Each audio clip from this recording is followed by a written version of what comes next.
Audioteka Verslui pristato Žmogiškieji iššūkiai. Podcastas apie darbą su žmonėmis. Sveiki, įsijungę Žmogiškųjų iššūkių podcastą, su jumis sveikinuosi aš, Valerija Buzėninė. Mes ir toliau važiuojame per 6-ąjį jau podcastą sezoną ir tęsime savo epizodų seriją, kuri yra skirta personalo atrankai. Ir taip pat tęsime savo draugystę su rėmėju Recruur online sistema. Recruur inovatyvi online sistema sujungia atrankistus, samdančiuosius vadovus ir kandidatus ir yra iš esmės kandidatų valdymo sistema, kurioje tiek vieni, tiek kiti, tiek treti gali matyti savo informaciją realiuoju laiku. Tai atrankistams Recruur sistema ženkliai sumažina administracinio darbo sąnaudas, samdantiems vadovams leidžia prieiti prie informacijos, išsitraukti ataskaitas, matyti kandidatus, o kandidatai gali matyti, kas vyksta su jų kandidatūra. Ši sistema yra prieinama 5 kalbom - lietuvių, latvių, estų, anglų ir rusų ir yra labai lengvai integruojama su visais darbo paieškos portalais. Tai reiškia, kad kandidatų informacija sukeliauja į kandidatų valdymo sistemą automatiškai ir jos nereikia įkalinėti. Tai labai rekomenduoju pasiskaityti, pasižiūrėti ir susisiekti su Recruur komanda dėl demo versijos. O mes šiandien tęsime savo atrankų tematikos seriją ir jau esame pakalbėję apie tai, kaip atrankas valdyti strategiškai, esame pakalbėję apie technologijas, kurias mes naudojame atrankų procese, o šiandien kalbėsim tokia labai praktinė ir labai įdomia tema apie tai, kaip suvaldyti atrankos situacijas, kad atranka būtų sėkminga. Ir tema tokia su iššūkiu, sakyčiau, daug mes iš šito pokalbio tikimės, bet turiu labai gerą draugiją ir tikiu, kad visus klausimus išspręsim. Tai šiandien kartu su manim studijoje yra Justina Raškauskienė iš Omnisend įmonės ir Skirmantė Patašiūtė iš Nortalio. Sveikos. Labas. Labadiena. Tai ar sutiktumėt, kad atranka yra lengvas procesas, bet sunkiai suvaldomas? Ar atvirkščiai? Procesas aiškus, bet sunkiai suvaldomas, aš irgi taip sakyčiau. Na, aš manau, kad iš tikrųjų iš vienos pusės galima sakyti, kad ar ne, atranka nėra raketų mokslas, bet kaip patirtis rodo, tai yra daug visokių niuansų, daug klaidų ir kartais mums tikrai labai lygiose vietose klystam ir nepavyksta. Tai ir taip ir ne atsakymas. Tai iš esmės labai dažnai žmonės sako, kad kas ta personalo atranka, visi suprantam, ką reikia padaryti, visi žinom, kai reikia pokalbį pravesti, visi galim išsikelti reikalavimus, bet labai dažnai kas įvyksta, kad visas procesas subyra, neįvyksta laiku, sujuda kažkuri grandinės dalis ir tada visos mūsų pastangos nueina per niek ir gaunasi be rezultato. Tai šiandien norisi kalbėti apie tai, kaip tą procesą tiesiog step by step valdyti, tam, kad mes visgi kuo labiau galėtumėm užtikrinti prieimą arčiau prie to rezultato norimo. Ne? Tai pradėkim galbūt nuo pradžių, turime poreikį iš samdančio vadovo, atsirado samdos poreikis ir mes turėtumėm startuoti su procesu. Tai galbūt, Justina, nuo tavęs pradėsiu, kaip mes turėtumėm pradėti tą visą procesą ir ką pasidaryti pirmiausiai. Tai matyt, tikslas yra atrankų specialistui kuo geriau suprasti, ar ne, ko mes ieškosim. Iš principo toks tikriausiai vienas iš pirmųjų tikslų. Tai prieš gilinantis su samdančioju vadovu, kokio mes žmogaus ieškome, manau, kad atrankų specialistas gali pasidaryti nemažai namų darbų ir pats. Tai yra pasižiūrėti, ar ne, kas vyksta rinkoje su ta pozicija, ar mes apskritai mūsų rinkoje turim tokių žmonių. Jeigu neturim mūsų rinkoje tokių žmonių, galbūt yra kažkurioje kitoje rinkoje tokių žmonių. Tai, pirmiausia, matyti, tokie darbai ir turėtų būti, bet gal aš šitoje vietoje taip norėčiau irgi pabrėžti tokius ilgalaikius arba iš anksto pasiruošiamuosius atrankų specialisto darbus. Tai vienas iš jų ir būtų iš tikrųjų nuolat domėtis, kas vyksta rinkoje. Tai yra kalbantis jau su kandidatais ar ne iš praeitų atrankų, sakykime, kalbėtis ne tik apie patį kandidatą ir stengti suprasti ar ne jo kompetenciją, motivaciją ir panašiai, bet vėlgi tuo pačiu šalia tikslas yra iš jo irgi išgauti informaciją, kas vyksta rinkoje, kas vyksta galbūt jo darbovietėje, galbūt jis turi draugų, kurie ieškosi darbo ir panašiai. Tai, sakyčiau, vienas iš tokių pasiruošimas kitai atrankai yra ir šitie dalykai. Taip pat labai svarbu iš tikrųjų šitą informaciją, manau, atsinešti ir į savo komandą ir dalintis su kitais komandos nariais, kad ir jie tokiu pačiu būdu galėtų žinoti daugiau, reaguoti greičiau. Ir dar, sakykime, dar kitas žingsnis šitoje vietoje yra dalintis tą informaciją ir su samdančiu vadovu, nes jis irgi lygiai taip pat ar ne dalyvauja visame tame procese ir jis irgi žino, galbūt turi savo kontaktų tinklą ir jis taip pat žino tokios informacijos. Tai jeigu mes dalinsimės tarpusavyje, automatiškai bus glaudesnis bendradarbiavimas. Tai sakyčiau, viena rekruterio pasiruošimo dalis, tai yra išmanyti rinką. Kita dalis yra megzti kontaktą su kandidatais, net jeigu man tokio kandidato šiai dienai ir nereikia. Ir čia gali būti daug įvairių būdų, ar dalyvauti meetupuose, organizuoti savo įmonėje kažkokius susibūrimus. Tai palaikyti ryšį tiesiog netgi LinkedIn tam pačiam, ne? Taip. Dar vienas, manau, svarbus aspektas yra rekruteriui išmanyti ir savo įmonės verslą. Mes galbūt tą dažnai paliekam šalia, nes įkrentam į savo kartais visai sudėtingus darbus, bet aš manau, kad rekruterio darbas turėtų būti irgi nepamiršti, apie ką mūsų verslas, kaip dirba mūsų komandos, kokie mūsų įmonės procesai, kokius mes produktus kuriam. Nes tai kelia rekruterio kompetenciją, jam yra lengviau identifikuoti, kokie žmonės tiks mūsų organizacijai ir lengviau parduoti kandidatai mūsų organizaciją. Tai iš tokių praktinių dalykų, ką mes tengiamės daryti savo organizacijoje, tai aš nuolat skatinu savo kolegas dalyvauti kitų komandų catch-up meetuose, nors kaip ir tai visiškai nesusiję tiesiogiai su rekruterio darbu, bet tiesiog, kad jisai žinotų daugiau konteksto ir jam tai ateityje tikrai padės. Arba, kad ir, sakykime, gal šiek tiek čia nušoku jau į priekį, dalyvaujant atrankoje ar ne, ir kalbant, sakykime, jeigu kalbam apie techninių rolių paiešką, vyksta techninis interviu, jau kur komandos nariai ar ne vertina kandidato techninės žinias, tai vėlgi labai geras būdas yra tiesiog ateiti į tokį susitikimą ir pašėdaujanti. Tai tu tiek daugiau sužinai apie pačią rolę, tu labiau supranti, ką tikrina kolegos ir ko mums iš tikrųjų reikia. Ir tuo pačiu, tai taip keli ir savo kompetenciją. Ir tai leidžia tau parinkti tokius tikslesnius gal klausimus savo pokalbiams, ne, ką tikrinti. Taip, aš prisimenu iš savo gal praeities, kas man, kai buvau jaunesnis rekruteris, padėjo labai. Mes savo įmonėje iš tikrųjų prašydavome techninių žmonių, programuotų, kad jie mums pravestų tokius mini mokymus apie skirtingas programavimo kalbas, kaip tos programavimo kalbos vystėsi ar ne.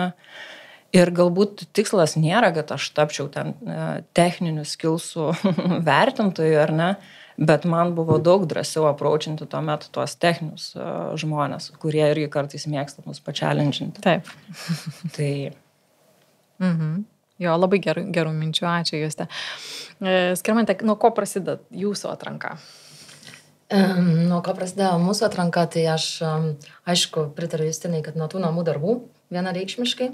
Aš gal vieną dalyką dar norėčiau papildyti, tokį praktinį patarimą, kuris labai pasiteisina. Tai pavyzdžiui, prieš patį susitikimą ar ne su vadovu, tai paruošti keletą profilių ir juos, ar ne, pavyzdžiui, jeigu tu darai jau atranką prieš tai ir tu turi karštų kandidatų, tai juos jau iš tikrųjų turėt, arba, pavyzdžiui, išsisorsinti keletą profilių, kuriuos tu gali atsinešti į tą intake susitikimą.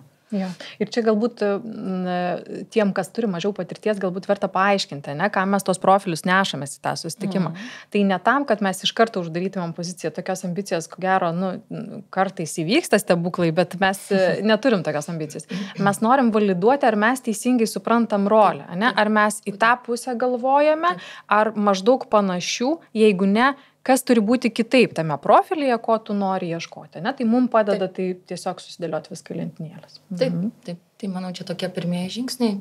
Na, o kitas žingsnis yra tas pats intake susitikimas, kurį reikia suorganizuoti ir aš noriu pabrėžti jo svarbą, nes nuomonių yra įvairių ir visi mes šiaip gerosios rekrutmento praktikos sako, ar ne, kad, padarom namų darbus, darom intake susitikimą, bet dėja, realiam gyvenime taip dažnai nevyksta ir aš manau, kad jūs irgi tą esat matę.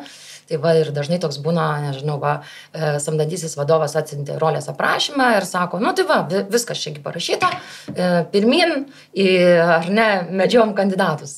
Tugi jau esi ieškojus tokių. Tai va, jų, ką aš nežinau, čia tos rolės. Kad tu nežinai, ką programuotojas daro. Jo. Ir tada paskui turim tą situaciją, kur ten 10 kandidatų siunti, ar ne, rekruteris sako, nesuprantu, kas čia vyksta, o samdantysis vadovas galvoja, kas ten yra, kažką čia pro šalį šaudo, nesupranta. Tai va, tai kad taip neįvyktų, iš tikrųjų reikia ir būtina yra suorganizuoti intake susitikimą ir jį iš tikrųjų padaryti, kaip pasakyt, ne ten 5 minutės prabėgom prie kavos aparato, bet iš tikrųjų susibukinti laiką, ar ne, ir jeigu vyksta, sakykime, atrankoje yra daugiau vadovų, tai labai gera praktika yra juos visus susikviesti, pasisodinti prie vieno stalo ir susirinkti visą informaciją. Tai va, tai nuo ko aš sakyčiau, kad kas man svarbu, nuo ko pradėti patį tą intake susitikimą, tai man svarbu išsiaiškinti, kodėl mes samdom tą rolę ir kokią verslo problemą sprendžiam. Tai va, tai ar tai yra, pavyzdžiui, kažkokia nauja komanda kuriama, ar, nežinau, tai yra kritinė atranka, kur reikia staigiai ją užpildyti, nes išėjo kažkoks žmogus, ar ne, ar trūksta kažkokių kompetencijų, kurių būtent tau reikia fokusuotis, ne būtent specialistą surasti, bet specialistas tom kompetencijų. Ir jeigu kalbant apie patį sėkmingą, ar ne, tą intake susitikimą, tai aš gal pabrėšiu kokius 4 dalykus, kuriuos aš noriu ir man yra būtina iš jo išsinešti. Ar ne, tai pirmas dalykas, tai kad pritarsiu Justinai, ar ne, kad puikiai suprasti rolę ir žinoti, ar ne, ir tuos techninius reikalavimus ir kas yra, mes vadinam must reikalavimai, kas yra nice to have, ar ne, kokių minkštų įgūdžių ieškom, sakykime, ar yra kažkokių niuansų, ar ten bendravimo su klientu, ar ten, sakykime, keliavimo ir taip toliau, tai tokie praktiniai dalykai, kurie tikrai yra svarbus išsiaiškinti. Antras dalykas tai yra susiderinti patį atrankos procesą. Tai yra, kaip mes samdom, su kuo samdom, ar bus kažkokios techninės užduotis, ar ne, ar kiek etapų darysim, ar ten norim greitai, ar norim geriausio kandidato. Ir dar gal toks dalykas, kas priima sprendimą galutinį, nes taip kartais irgi būna daug vadovų, neaišku, kas priima galutinį sprendimą, tai irgi čia labai gerai išsiaiškinti iš karto. Ir aišku, vienareikšmiškai čia jau toks, man atrodo, savaime suprantamas, tai dalykas tai išsiaiškinti, kaip parduoti pačią atranką. Tai yra labai svarbu ir iš esmės tai yra geriausia vieta išsiaiškinti, tai yra tas samdantysis vadovas ir komandos nariai. Tai net neįsiplėsiu su tuo, kodėl svarbu, nes man jau atrodo, kad čia nebereikia apie tai kalbėti. Ir paskutinis dalykas, tai manau, kad susitarti dėl laiko, ar ne, tai ir tos lūkesčius susivaldyti, tai yra, pavyzdžiui, aiškiai išsikomunikuoti, ar ne, per kiek ką padarysim, ar ne, kad savaitę ten galbūt reikės mums įdirbio, ar ne, ir kad samdantysis vadovas jau gali pamatyti, ar ne, pirmosius kandidatus po 2 savaičių, sakykime, kaip pavyzdys, o kas kiek mes ten komunikuosim visą informaciją ir kaip mums sekasi samdančiam vadovai. Tai vat, tie tokie dalykai, jie atrodo irgi labai paprasti, bet jie kartais paskui pakiša koją ir griauna santykį atrankų specialisto ir samdančio vadovo ir tada mes nesusikalbam ir visi nepatenkinti. Tai iš esmės padarom labai daug per tą intake, mes išsiaiškinam ir susitariam, kaip mes darysim visą tą procesą. Ne? Vienas iš dalykų, ką tu paminėjai, ką svarbu susitarti, tik kas ką daro. Ne? Ir ko gero iš samdančio vadovo mes tikimės ne tik tai, kad jisai ten dalyvaus aktyviai, turės laiko, ten pasakys nuomonę, duos grįžtamą ryšį, ten laiko ir visa kita, bet mes norim, kad jis ir paskleistų savo ruoštų žinutę apie tai, kad mes ieškome ir mums dalyvautų tam procese ir pritraukime. Tas pritraukimas jisai gali būti vidinis, tarkim, ne? Ar turite, bet kaip elgiatės dažniausiai, kad paskatintumėt savo organizacijoje pačioje pradžioje, kad atsirastų vidinių kandidatų ir kad atsirastų rekomendacijų iš darbuotojų tai darbo vietai? Tai Justina, gal gali papasakot, kaip pas jūs? Gal aš apie rekomendacijas galėčiau papasakot, nes iš tikrųjų turiu patirties tiek, kai finansiškai ar ne atsilyginam darbuotojui už rekomendacijas ir kai neatsilyginam. Tai iš tikrųjų mūsų organizacijoje mes šiuo metu netaikom kažkokios bonusinės sistemos ir yra toks, tai yra toks vertybinis dalykas ir mes apie tai komunikuojam nuo pat pradžių ir dažnai mūsų organizacijos darbuotojams, kad mes visi kaip organizacija, kaip atskiros komandos ir kaip aš samdantis vadovas esu atsakingas, kad mūsų organizacijoje dirbtų kuo geriausi žmonės. Ir man matyt irgi labai svarbu, kas šalia mane sėdės ir dirbs mano komandai. Tai mes tokio laikomės iš tikrųjų principo ir kadangi galiu palyginti, tai finansinė paskata šitoj vietoj nelemia iš tikrųjų nieko.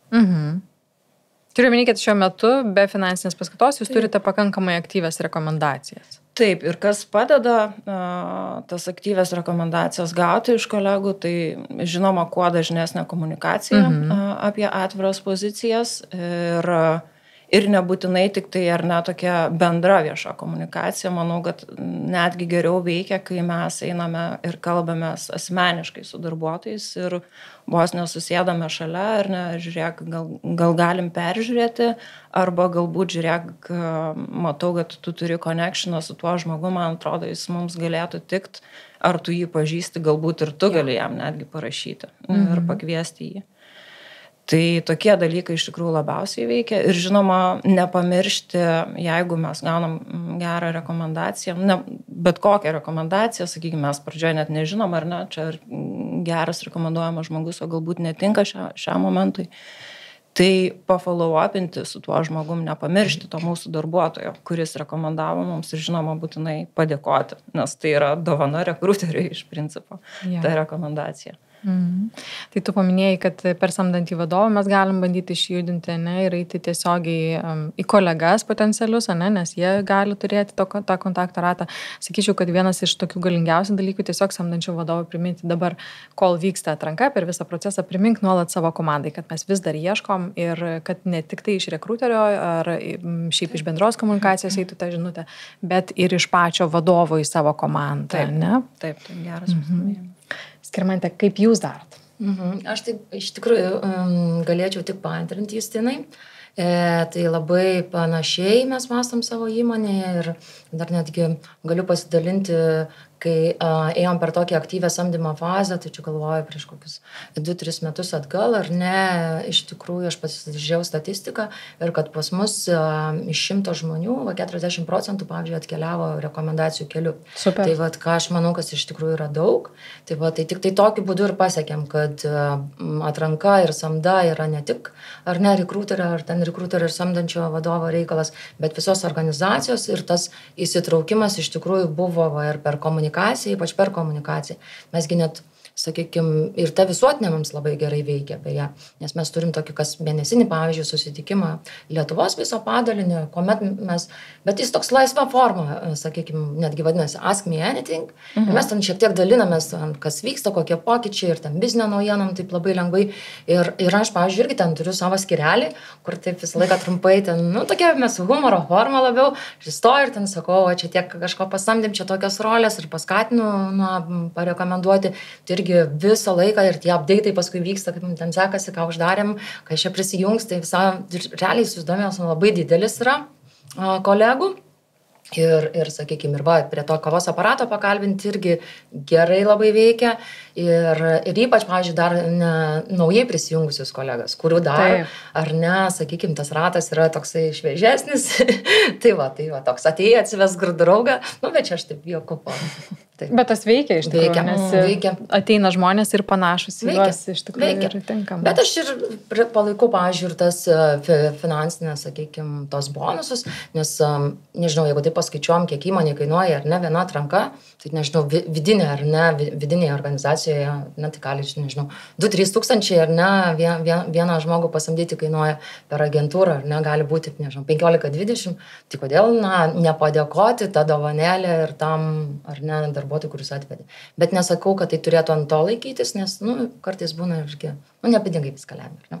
Tai viena iš tiesiog padėkos dalių, ne? Taip, bet, nežinau, aš dirbu IT įmonėje, mes dirbam su labai protingai žmonėmis ir jie puikiai supranta, kad, ten tiesiog dėl tų kelių tūkstančių aš tikrai neatvesiu žmogų į savo komandą, su kuriuo aš vargsiu paskui. Tai, iš esmės, tai todėl to minuso, kur kai kur yra netokia nuomonė, kad pat finansinė kompensacija čia nėra labai gerai, nes jinai, tik tai viskas į pinigus orientuota. Aš tai sakau, kad tai yra atsidėkojimas. Tai gali būti įvairiai, aš sakau, ir taip veikia. Okay. Labai dažnai atrankos procesas pats išsitęsia laike ir mes lyg ir, kaip kalbėjome, Skirmantė nupasakojo, kad susitarėm, kaip laike su samdančiu vadovu mes dirbsime, ne? Ir tada įvyksta gyvenimas ir tas laikas jisai eina ir tada deadline'ai nustumiami. Kaip iš esmės iš jūsų patirties apsidrausti, kad mes to deadline'o laikysimės ir kad atranka įvyks bent jau daugiau mažiau laiku, kaip mes norime? Čia toks klausimas, į kurį matyt labai sunku atsakyti, kad reikia daryti tą ir tą, nes gali būti labai skirtingų situacijų. Aš tai manau, kad čia esminis momentas, kas gali padėti, tai nuolat turėti tą gyvą ir kuo didesnį pipeline'ą. Kad jeigu atsitikus kažkokiai, nežinau, situacijai ar tiesiog nerandant tinkamo žmogaus, kad turėtum šaltinių, kur dar gali kreiptis. Tai jeigu taip labai labai apibendrintai pasakyti. Bet tas pipeline'o didinimas tai yra tie dalykai, kuriuos paminėjau pradžioje, kad mes nuolat turim dirbti, nors ir šiuo metu neieškome galbūt tokio žmogaus, bet mes vis tiek nuolat turim dalyvauti darbo rinkoje, kalbėti su kandidatais, dalyvauti įvairiuose renginiuose ir panašiai. Skirmantė, kažką papildysi? Aš taip, jeigu taip jau kalbant, pavyzdžiui, apie pačią atranką, ar ne, kad mes pradėjom atranką ir iš tikrųjų susitarėm, kad ar ne, čia tikrai dega, reikia greitai, tai aš gal į tą pasifokusuočiau, ką reiktų daryti, ar ne. Tai vėl, jeigu jau grįžtam, kur buvom prieš tai iš tikrųjų būtinai išsiaiškinti pačią rolę, ar ne, tiksliai žinoti, ko ieškom ir susidėlioti labai efektyvų atrankos procesą kaip tokią kaip strategiją, ar ne, kad jeigu greitai, tai tada mes darom taip ir taip, ar ne, tai galbūt ten, jeigu nedarom 8 tų interviu, ar ne, jeigu iš tikrųjų mes tikimės rolę užsidaryti, ten, nežinau, per mėnesį, tai gal 8 interviu nedarom, ne, tai bent tokius susitarimus pasidarom, ar ne. Ir tada tokie praktiniai patarimai, ar ne, tai sakykime, kur dažniausiai stringa, bent jau iš mano turimos patirties ar mūsų organizacijų, tai kad samdantis vadovai yra labai užsiėmę. Jų ir kai kurių jų ar ne darbotvarkės yra ten, nežinau, priplanuotos, nėra laisvo laiko ir iš tikrųjų sako, ir ne, mums čia reikia greitai, bet pakalbinsiu kandidatą ne po 2 savaičių. Klasika, visi žinom šitą situaciją susidūrė. Tai iš esmės padaryti susitarimus ar ne per tą intake susitikimą iš karto yra, kad prašau atlaisvinti kalendorius ar ne, susitariam, kad jeigu atranka yra prioritetas, tada atlaisvinam kalendorius, iš karto ar ne pasiemam kažkiek tai laisvų laikus, prisibukinam juos į priekį, ir kas blogiausia atsitiks, neatsiras kandidatas ar neatšauksim tą laiką, tikrai samdantysis vadovas nebus labai nuliūdęs, turėdamas laisvą valandą, ar ne, pagalvoti. Tai šitas dalykas, ar ne, kas labai kiša koją, tai irgi atgalinio ryšio susirinkimas, ar ne, kur pakalbina kandidatą, ar ne, ten ar techniniai žmonės, ar samdantysis vadovas, ir tu juos ten bėgioji, ar ne, po ofisą gaudai, per Teamsus gaudai, atgalinio ryšio nėra, čia toj supildysiu tą formą, čia biurokratija ir taip toliau. Tai iš esmės irgi toks labai gal praktinis patarimas yra, jeigu taip jau vyksta ir pasirezervuoti 15 minučių, pavyzdžiui, po pačio interviu, iškart visų kalendoriuose, susijungi, apsitari, jau tu žinai, link kurios pusės mes judam. Tai tas man iš tikrųjų labai padeda, ar ne? Ir sprendimų priėmimais dar yra toksai dalykas, ar ne, kur sako, irgi dažnai tokias klasikinės situacijos turim, kad atėjo kandidatas į procesą, labai fainas, viską, nežinau, iš to vieno negaliu rinktis. Tokį dar. Bet reikia greitai, nepamirškim, kad reikia greitai, šiuo atveju susitarim, kad negeriausia. Tada tu dar, sakykime, surandi, ar ne, ten kokius dar 3-4 kandidatus, tada jau samdantysis vadovas sako, velnės visi geri, sunku priimti. Negaliu išsirinkti. Negaliu, čia laukiam ir vilkiniu tą laiką. Tai aš nežinau tiesiog kalbėtis, bet, aš tai netgi čia dabar taip jau, gal aš turiu pasakysiu, nors spaudimo truputėlį duoti, kad, taip, tada laikome susitarimą, mums reikia iki čia, ar ne, kitos dienos uždaryti atranką, ir mes prarandam pinigus, ar ne, jeigu tos kandidatas neteis laiku, ar ne, ir nepradės dirbti. Tai būkit mėly, ar ne, susėdam, nežinau, ir tada priemam tos sprendimus. Ir mano praktika, tai iš tikrųjų įvairiai mes esam darę šitose situacijose, ir ten ypač su aukštesniom rolėm, kur negalim priimti sprendimų, visi geri. Tai nežinau, ką mes ten darėm, ir sėdėjom Excelį, pildėm ten už ir prieš, ten ir balsavom. Dar iš tikrųjų tik pirštų nebedėm, kad vienas iš tų 5 šitą renkamės. Bet irgi šiek tiek reikia tada turėti drąsos tam atrankų specialistui ir visą tą procesą suvaldyti.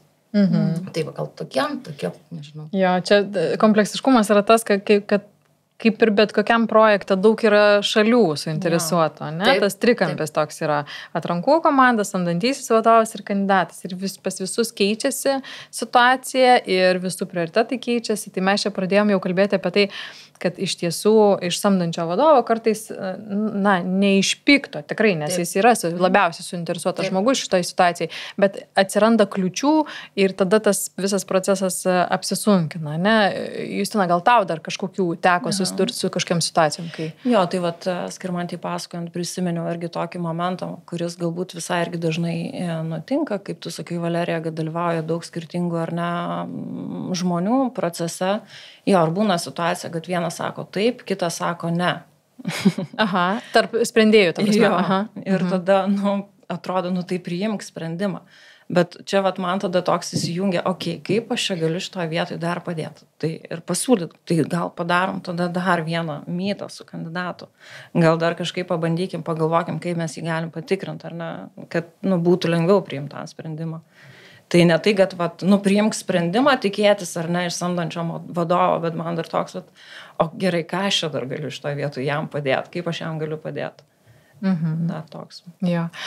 Šiaip technologijų srity dar kiek teko susidurti, atsiranda tokių situacijų, kad pats briefas yra antiek sudėtingas ir mes gal ir neįvertinam iki galo, nes mes tokių žmonių turim. Tarkim, mes išsiugdėm, kad gali ir tą daryti. Ne? Tada pradėjai ieškoti, nueini į rinką ir supranti, kad tai yra 3 skirtingos pozicijos ir kad tos kompetencijos viename žmoguje šiaip rinkoje negyvena. Ne? Ir lyg ir tada atsiduriam tokiai situacijai, kad samdantysis vadovas sako, not good enough, ta prasme, ne, dar nepakankamai, ne 100%, ar teko jums susidurti su tokiam situacijom ir ką darot? Žinoma, ir labai dažnai susiduriam, nes mano įmonė globali, tai mums tenka samdyti iš įvairių šalių ir skiriasi irgi tam tikros normos ir sakykim, kas pas mus, kas kitose šalyse, bet man tai jau čia šitas punktas yra labai svarbus per namų darbą. Tame pirmame, kur mes kalbėjom, ar ne, kaip pasiruošti susitikimui, tai iš tikrųjų išstudijuoti tą rolės aprašymą ir tada, jeigu tu žinai, ar ne, ko samdantysis vadovas tikisi ir tu tuomet žinai, kokia yra rinka, jau tuo momentu tu iš tikrųjų jau ir sakai, žiūrėk, čia yra ta suplakta rolė, čia yra 2 žmonių darbas, ar ne, tai tu jau turi tą žinoti, turi suprasti. Tai aišku, gal su mažesnė patirtim tai yra sunkiau, bet su didesne lengviau. Tai iš tikrųjų, kaip mes tam vadinam, neieškoti tų unikornų, ar ne, ir diskutuoti. Na ir aišku, jeigu vis tiek samdantysis, nes dirigentas proceso yra samdantysis vadovas, ar ne, sutikim taip, mes esam pagalba jam pasisamdyti. Ir jeigu vis tik samdantysis vadovas nesutinka, ar ne, ir sako, mums čia taip ir reikia, tai gerai, tada tu turi planą A, ar ne, kuriuo eini, tai yra ieškai to, kaip ten dar, ar ne, angliškai sako, purple square, tai mes paieškosim tau šito kandidato, no problem, ar ne? Ir tada planas B, kur tu iš tikrųjų tada irgi ieškai realistinio kandidato. Tai jeigu jau paskui matom, kad va šitas tikrai ilgai įsitęs, užtruks ir tikrai nerandam ir dar atnešė skaičius, nes aš, pavyzdžiui, ir turėjau tokių atrankų, kur, nežinau, įsistudijuoja rinką, ten yra, 10 kandidatų. Tai va, sakom, čia 10 kandidatų, nei vienas pas mus neateina, tada tai grįžtam prie plano B. Jo, bet čia tokia, platesnė gal diskusija šitų klausimų, nes daug kampų yra, ką tu kalbėdama palėtėjai, kad patyręs atrankistas gali pasakyti, kad ne, rinkoje tokių žmonių nėra, samdančiajam vadovui jokiam tas nepatinka dažniausiai, nes, jeigu aš turiu tokių žmonių savo komandoje, reiškia, tokių žmonių yra. Nepatyrė žmogus atėjęs ir pasakęs, kad taip, viską ieškom, rasim, jisai kartais randa. Pripažinkim, ta prasme, kartais atsitinka taip, kad mes iš savo patirties matom daugiau rizikų, negu jų yra. Ir kartais mes sakom, čia bus žiauriai sunku su šitą poziciją. Ir nueini ir per pirmą savaitę tu randi tobulų kandidatų. Nes mes tiesiog matom, tai čia galbūt svarbu, neužkirsti kelią, nesakyti ne, bet eiti per tą kelią. Žiūrėk, taip, aš girdžiu, ką tu sakai, bet pasigalvokim apie planą B.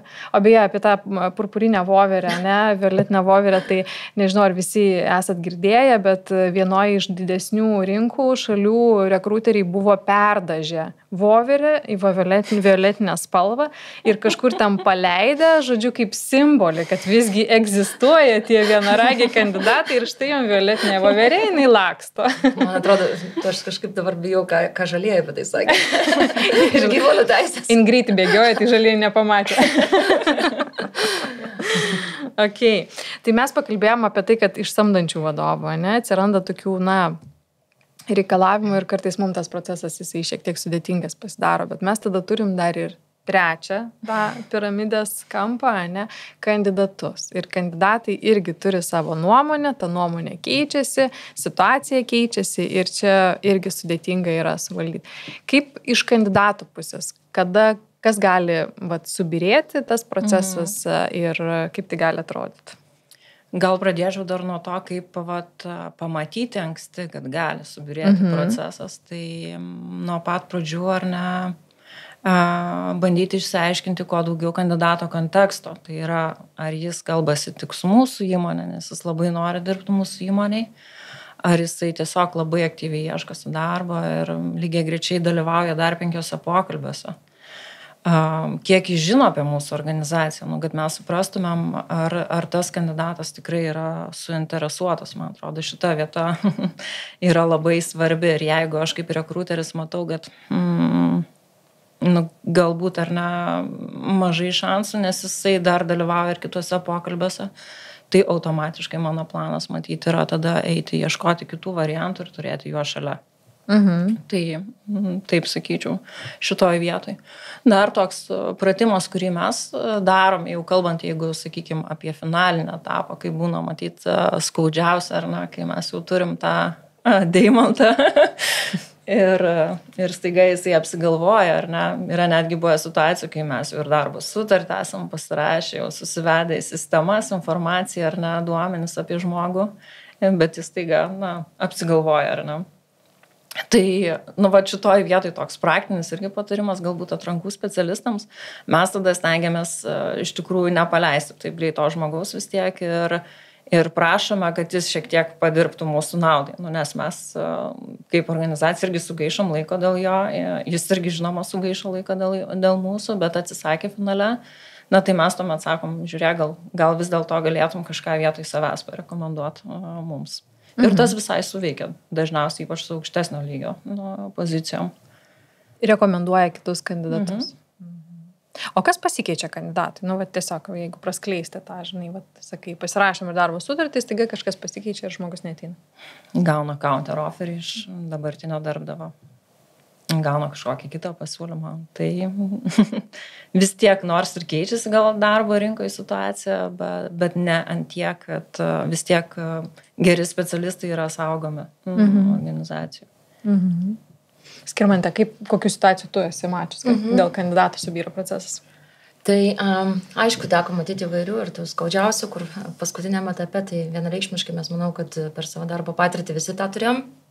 Bet aš gal, jeigu būtent iš tos pusės kalbant, ar ne, pratęsiant tavo mintį, aš sakyčiau, kad labai svarbu, pavyzdžiui, eiti su tuo kandidatu per visą procesą ir iš esmės klausti tų klausimų ir būti jo, nežinau, tokiu kaip ir, sakykime, draugų pavadinkime. Patarėjų tokiu. Patarėjų, taip, tai iš esmės ir klausti, ar tu turi kažkokių abejonių, ar ne, jau mes kalbam dabar apie paskutinį etapą, ar ne, ir iš esmės nespausti kandidato priimti greitai sprendimų. Jeigu yra tokiu atveju, ar ne, kai tu teiki pasiūlymą, pavyzdžiui, nemėgstu sakyti, kad teikiu tau pasiūlymą, čia tau 3 dienos pagalvoti, ar ten 5 ir čia jau lauksiu atsakymą, maždaug taip pat. Ir taip arba ne. Taip arba ne, ir jau po 5 dienų jau viskas nebeteik pas mus. Tai aš iš tikrųjų, aš klausiu kandidato, kaip manai, kiek tau reikės laiko pagalvoti, ar ne, kad priimtum tą mūsų sprendimą, ir paskui paskambinu ir sakau, jeigu tu turi dar kažkokių dvejonių, tai viskas okei, mes palauksim, ar ne. Ir iš esmės, jeigu jau ir kandidatas, ir jis pats kažkaip geriau jaučiasi, nes tada tokiu atveju tu užsikerti kelią to, kad jisai pasirašo, jis dar nesulaukia to counteroperio, pasirašo sutartį ir paskui gauna tą counteroperį, nes kartais įmonė negeba labai greitai susisukti jo sama ir pateikti tą counteroperį. Tai toks dalykas. Tai čia aš manau, kad suvaldyčiau geriau su tuo laiko klausimu, viskas okei, ar ne, galim palaukti, nesudegė, neturėjom ten mėnesį to kandidato, palauksim dar ten kažkiek tai laiko. Ir kitas dar galbūt geras metodas, jeigu jau taip atsitiko, kad jis, sakykime, galutiniam etape atsisakė, tai aš dar tokią praktiką taikiau pas save, tai yra pateikti atvirą darbo pasiūlymą. Net irgi kandidatas sako, žiūrėkit, žiauriai buvo gerai, jūs labai faini, norėčiau pas jūs ateiti, bet mano įmonė mane sulaikė ir ten pažadėjo, kad tie dalykai, kai kurie pasikeis. Ir mes žinom, kad būna ten tų tokių visokių pažadų, ar ne, ir pasikeis, viskas bus dabar gerai, ir tada kandidatas sprendžia, sako, aš vis tiek jau liksiu ištikimas tą įmonę, aš jau nebėgiosiu. Ja. Taip, ir tada aš iš esmės siunčiu darbo pasiūlymą ir sakau, žiūrėk, viską aš suprantu, yra tavo darbo pasiūlymas be galiojimo datos, ir jeigu tu iš tikrųjų kažkas tikrai pasikeis ar persigalvosi, tai tu ateik pas mus, grįžk, tiesiog be atrankos proceso. Mes, kadangi dabar nusprendėm jau tave, ar ne, ir matom tave savo organizacijai, tai niekas nepasikeis ir vėliau, ar ne? Tai nebent, aišku, tam po 5 metų. Mes apie tai nekalbam. Na, čia tokia trumpesnė, ar ne? Taip pat irgi kandidatai labai turiu gerų sėkmės atvejų, kur taip sako, vau, kaip faina, žinai, kad, čia, nes sako, daug kas ten paskui net tokių mitų sklandė, kad sako, kai kurie kelia į savo sistemą ir jeigu čia vieną kartą oferį atsisakė, jau tavęs nebekalbins. Jau irgi čia girdėjus tokių mitų. Tai nežinau, ar taip vyksta iš tikrųjų, bet aš sakau, mes tikrai ne taip, žinai. Taip, ir yra grįžę kandidatai ir ne vieną kartą man buvo tokių sėkmės atvejų. Čia labai faina praktika, nes ir tokį gal įtampą nuima nuo kandidato, nes kas, žinai, jeigu net kandidatas negalvoja, kad tu įtrauki į tą juodąjį sąrašą, tai vis tiek yra nefaina, nes aš jau pavedžiau, aš praėjau visą procesą ir aš atsisakiau. Tai labai dažnai tie kandidatai nebegrįžta į procesus tos pačios įmonės, nes jiems tiesiog yra nesmagu. O čia lyg tas toks pasiūlymas, jisai nuima tą įtampą ir sako, kad it's okay, tu tiesiog pagalvok ir neskubėk ir galėsi grįžti prie to. Gal galit prisiminti kažkokių pavyzdžių, kai, dėl kandidato iš tiesų teko keisti kaip nors atrankos procesą, prisiderinti prie pačio kandidato, nes, kartais būna, kandidatas skuba, turi kažkokį pasiūlymą, kandidatas, tarkim, jautrus yra vieniem ar kitiem, ten, nežinau, išbandymam, praktiniam užduotim, ten po savaitę, dar kažkai. Ar turėjo tokiu atveju? Aš tai tikrai, aš tokia šalininkė esu tokio ar ne proceso. Mes galbūt turim procesą, į kurį orientuojamės, bet ne procesas mus valdo, o mes daugmaž žiūrim kaip geriau. Ir iš tikrųjų ne vieną kartą esam labai lankstus procese. Man iš esmės pagrindinis dalykas yra, kad procesas būtų orientuotas į kandidatą. Tai turėjom įvairių atvejų, kad, pavyzdžiui, kandidatas, ir tam mes pasikalbėjom visą kitą ir jisai sako, dar tas atviras bendravimas, jeigu yra su kandidatu ir tu turi gerą ryšį ir kalbiesi kiekviename etape, kaip ir santykiuose, kažkas atsitiko, reikia kalbėtis, ar ne? Tai tu kalbiesi ir tada klausi, žiūrėk, kaip tu jautiesi, ką tu manai, ir kandidatas sako, viskas fainai, bet man atrodo, kad aš dar nepakankamai žinau, ar ten nepajutau, ar ten su tai žmonėm noriu dirbti. Tai žiūrėk, jokių problemų, davai einam pietų, ne, ten su komanda nueik pietų. Ko dar tau reikia, gal interviu, gal man, pavyzdžiui, tai atrodo kaip tik fun padaryti tą procesą smagų ir mums, ir kandidatų, ir samdantiesiems vadovams, ir, nežinau, gali viską. Aišku, proto ribose, ne, jeigu iš tikrųjų tau reikia tą rolę užsidaryti greitai, tai galbūt tam mažiau lankstus esi toj situacijai. Ne? Bet šiaip bendrai, nežinau, aš už, kad, nežinau, tas nemėgstu to tokio dalyko. Galim būti lankstus ir tikrai galim ir tai daug nekainuoja. Jo, visiškai pritariu, kad mes irgi stengiamės būti kuo lankstesni šitoje vietoje. Aišku, iš patirties galiu pasakyti, kai būna, kad pasibaigia ir nesėkmingai, ar ne tas skubėjimas. Tiesiog turim kandidatą, kuris galbūt jau turi kitą pasiūlymą ir mes irgi tada skubam, kažką praleidžiam ir paskui paaiškėjo, kad vis dėlto nebuvo pats geriausias variantas, pasirinkimas. Tai taip irgi gali nutikti, kai per daug nuskubi iš tikrųjų ir galbūt labai tiki kandidatu ir tuomet nepamatai galbūt kažkokių questionable dalių. Tai gali būti ir taip. Gali nutikti kartais ir taip. Yra tekę tiesiog iš patirties. Ir čia gal siejasi su tuo, kad mes kartais norėdami tilpti į tą savo pirminį planą ar susitarimą su samdančiu vadovu ar KPI-sus, kaip pasamdyti, lyg ir padedam kokybę į antrą vietą. Ne? Ir yra tikrai samdančių vadovų, kurie teisingai įvardina, kad man reikia geriausio. Geriausio šitai pozicijai, ne geriausio pasaulyje, ne? Ir tą irgi labai svarbu, bet kartais galbūt ir svarbu ir įsivardinti ir tą faktorių, kad mes ieškosim tol, kol rasim geriausią ir neskubėsim. Ne? Taip. Kartais ir pats matyti samdantysis vadovas paslystam to paties, kad jam reikia labai greitai, ne? Taip. Ir jis irgi priima tokį sprendimą. Mes pakalbėjome apie kandidatus ir samdančius vadovus, aš galvoju, bet tas užsitęsęs procesas jis labai turi įtakos ir atrankistui pačiam. Tai kaip jūs matėte tą situaciją, kokią įtaką turi? Jo, tai aš ir galvoju, tas klausimas, kaip kad atranka įvyktų laiku, tai pas mus net nėra, manau, tokios savokos, aš paskui pradėjau galvoti, kad mes vis dėlto labiau ieškom geriausio. Ir laikas, mes tiesą sakant, neturim tokio kaip deadline, mes praktiškai niekada jo nesetinam. Mes ieškom kuo geresnio žmogaus, aišku, čia priklauso nuo rolės, nuo konteksto, bet toks trendas yra, sakyčiau, pas mūsų organizacijai. Ir kartais savo geriausio paieška tikrai labai užtrunka ir, kaip tam pačiam rekruteriui visame tame gyventi, kalba eina galbūt net ne apie savaitės, o kartais ir apie mėnesius. Taip.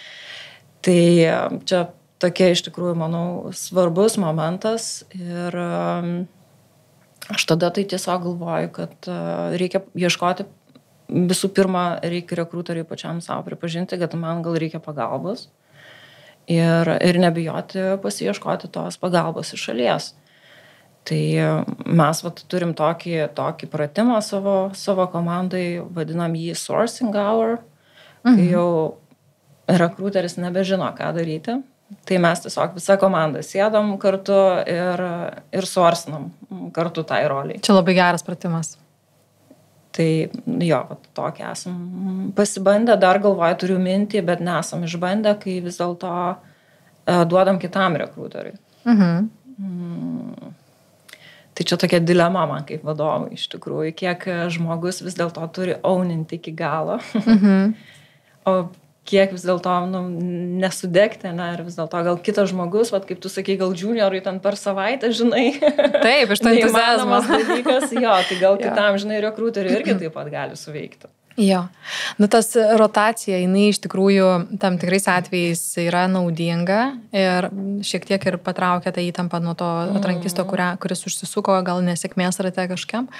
Iš kitos pusės, tai aišku, tada yra laiko sąnaudos naujam žmogui įsivažiuoti, jeigu pozicija yra kažkokia specifinė, ne? Rinkos supratimo klausimas, santykio su samdančiu vadovu, sukūrimo klausimas. Ir tada to pirmojo žmogaus, kuriam nepavyko, savijauta, kad jeigu tam antram pavyks, tai tada čia jau motyvacijos dinamika tokia labai sudėtinga. Bet ką galima daryti, tai tiesiog tokiais atvejais galbūt stiprinti ir dėti komandėlę tai užduočiai. Tai tu toliau darai, bet žiūrėk, mes tau į pagalbą duodam antrą žmogų, ne? Ir tas antras žmogus, tada aišku, labai svarbu suskirstyti, kas ką daro, nes jeigu visi galvos, kad kažkas kažką daro, tai nieks nieko nedarys. Bet visgi tokio, žinai, komandoje kartais, tas toks bendradarbiavimas išveža tą procesą ir naujos jėgos. Bet tas sourcing hour, ką tu sakai, tai labai fainas pratimas. Tiesiog atrakinti kūrybiškumą atrankistą, nes kartais mes galvojam, kad jau viską padariau, jau tikrai visus akmenis pakėliau ir pažiūrėjau, nėra tokių kandidatų. O kai kartu atsisėdi, pabandai ieškoti ir visai kitaip susidėlioja. Skirmante, tau klausimas. Tai tarkim, tą patį, ne, kaip mes kalbam su Justina, komanda sako, arba atrankistas ateina, komandos narys ateina ir sako, ieškau, nerandu. Ne, ką darom? Tai aš galvoju apie šitą, galbūt papasakosiu, tokį turėjau labai įdomų atvejį, čia prieš metus. Man teko perėjus į globalią rolę, perimti techninius rekrutmentus kitose šalyse ir tai buvo būtent atvejis iš Estijos ir aš jau atėjau tuo momentu, ar ne, kai pas mus buvo atidarytos 10 senior Java rolių. Tuo metu toks buvo poreikis biznio ir ten 3 mėnesius visa komanda pluša dirba, pavyko jiems ten keletą tų rolių užsidaryti, bet iš esmės, kadangi mes dirbam projektiniai veikloje ir ne, tai mums yra labai svarbus laikas, tai reikia, čia standartinės rolės, reikia labai greitai užsidaryti tas rolės ir ne, sustatyti naujas komandas. Tai va, 3 mėnesiai, vienu žodžiu, 10 rolių ir visi skėsčia rankom ir sako, šakės. Nerandam, nepavyksta ir aš sakau, tai kokios priežastys pagrindinės, ar ne, nes nežinau, nauja rinka man, sako, pagrindinės priežastys yra maža rinka.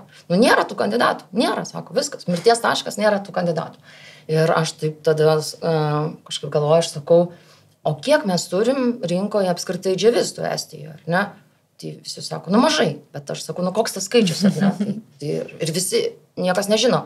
Mūsų įmonėje 20 metų, samdom džiavistus 20 metų, bet niekas nežino, kiek iš tikrųjų yra.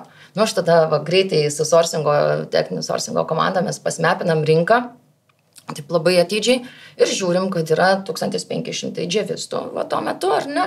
Ir kadangi mūsų ta tikslinė auditorija buvo seniorai, žiūrim, yra 500 seniorų. Ar ne? Ir aš ištraukiu iš mūsų sistemos duomenis, galvoju, ką mes per tą laiką nuveikėm per tos 3 mėnesius, ar ne?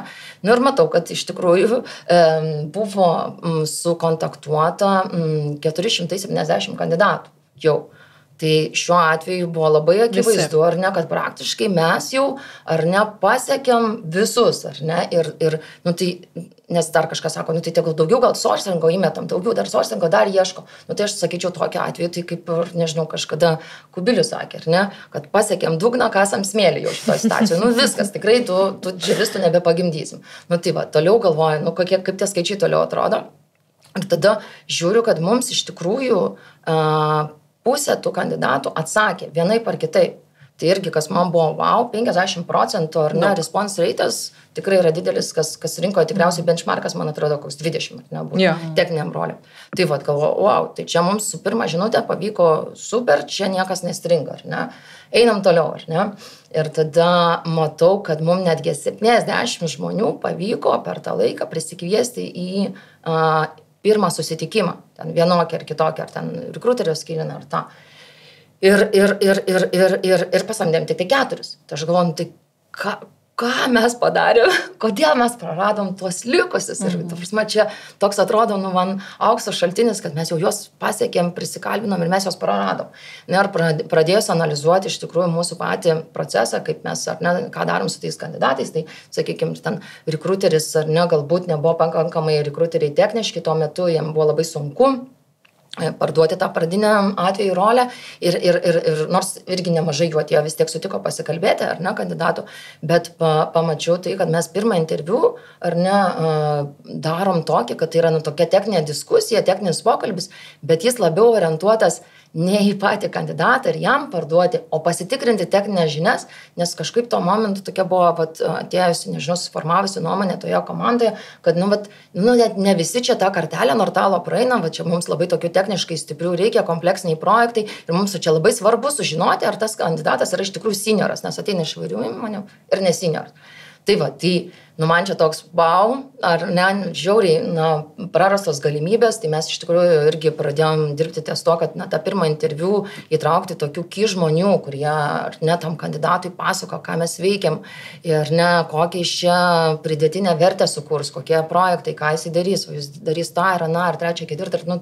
Esmė yra užnorinti kandidatą, ar ne, kad jis norėtų pas tave ateiti ir tada jau mes tikrinamės jo techninės žinias, ar ne, tada mes jau žiūrim, ar jis mums tinka. Tai šitą dalyką pakeitėm ir jis mums davė didelį rezultatą ir dar iš tos pačios statistikos aš paskui dar mačiau, kad iš tų, kur jau irgi, ten, sakykime, atlaikė jau ten tą procesą, visą kitą ir mes teikiam darbo pasiūlymus, tai 50% dar juos atmetė, kas irgi mes niekada tokių skaičių neturėjom savo įmonėje ir to, aš nežinau, gal kokie 80-90% nepriimdavo mūsų darbo pasiūlymus, už 50%, kas irgi labai žema indikacija ir jau irgi, ar ne, tai irgi pradėjau išsianalizavom labai atidžiai tos darbo, ar ne, pasiūlymo atmetimo priežastis ir irgi išryškėjo tam tikras tendencijos.